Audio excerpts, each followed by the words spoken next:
सांगवी खुर्द अक्कलकोट हादरले। 16 वर्षीय मुलीवर अत्याचार, आरोपी अजूनही मोकाट, पोलिसांच्या भूमिकेवर प्रश्नचिन्ह।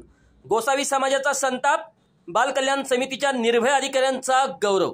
सोलापूर जिल्ह्यातील अक्कलकोट तालुक्यातील सांगवी खुर्द गावातील 8 ऑक्टोबर 2025 रोजी घडलेली अल्पवयीन मुलीवरील लैंगिक अत्याचाराची घटना संपूर्ण परिसराला हादरवणारी ठरली आहे। गावातीलच हनुमंत गोसावी उर्फ जाधव या विकृताने 16 वर्षीय मुलीवर गंभीर स्वरूपाचे लैंगिक अत्याचार केल्याची धक्कादायक बाब समोर आली आहे।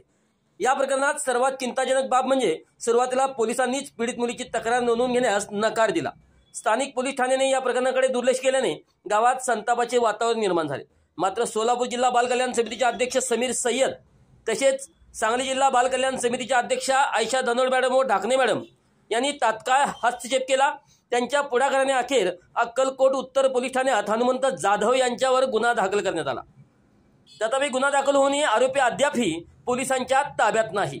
या संदर्भात गोसावी समाजाने थेट पोलिसावरच गुन्हेगाराला अभय देत आहेत असा गंभीर आरोप केला आहे।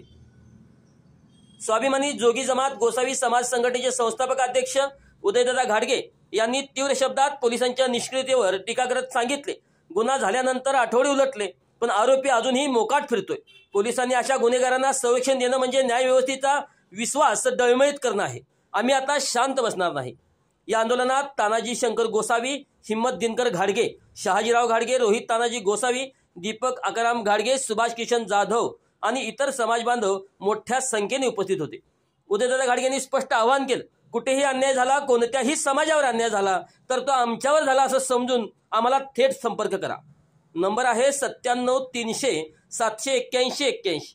दरम्यान या घटनेत पीडित मुलीला न्याय मिळवून देण्यासाठी झटलेल्या बाल कल्याण समितीच्या अधिकाऱ्यांचा समाजातर्फे पुष्पगुच्छ देऊन सत्कार करण्यात आला। समीर सय्यद, आयशा धनोड मॅडम आणि ढाकणे मॅडम यांच्या तातडीच्या कारवाईबद्दल समाजातर्फे कौतुक व आभार व्यक्त करण्यात आले। आयशा धनोड मॅडम म्हणाल्या, गोसावी समाजाने न्यायासाठी उभं राहण्याचं धाडस दाखवलं आहे।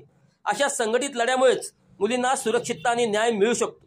समीर सय्यद म्हणाले, पोलिसांनी पीडितांच्या तक्रारीकडे दुर्लक्ष केल्यास आम्ही गप्प बसणार नाही। प्रत्येक मुलीला न्याय मिळवून देणं ही आमची जबाबदारी आहे।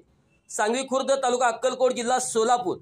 चांग भलं न्यूज, अन्यायाविरुद्ध निर्भय पत्रकारिता। अशाच बातम्यासाठी आमच्यासोबत कनेक्ट रहा। चांग भलं न्यूजला लाईक करा, शेअर करा, सबस्क्राईब करा व कमेंट्स करायला विसरू नका।